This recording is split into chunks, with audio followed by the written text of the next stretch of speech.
Welcome to our channel. Today we how to disable scheduled reports in Looker Studio. Easy tutorial step by step clearly. To disable scheduled reports in Looker Studio, start by opening your Looker Studio dashboard. Locate the report you want to disable. Click on the report to open it. On the top right corner, find the schedule icon and click on it. This will take you to the schedule settings for that report. In the schedule settings, you will see a list of scheduled deliveries. Identify the specific scheduled report you wish to disable. Next to that scheduled report, look for a toggle switch or a similar option. Click on the toggle to disable the scheduled report. You may receive a prompt confirming your choice to disable the report. Confirm the action to complete the process. Once disabled, the scheduled report will no longer be sent out. To verify, check the scheduled deliveries list to ensure the report is marked as disabled. That's it. You have successfully disabled scheduled reports in Looker Studio.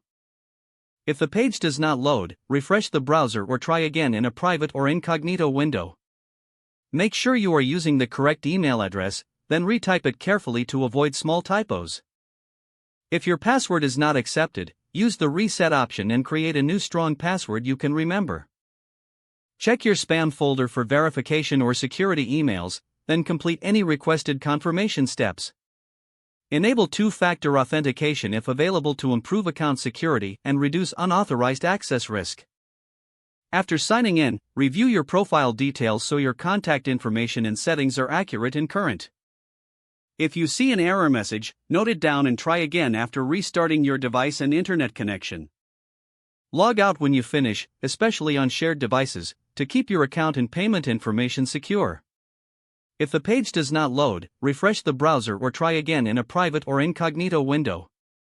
Make sure you are using the correct email address, then retype it carefully to avoid small typos.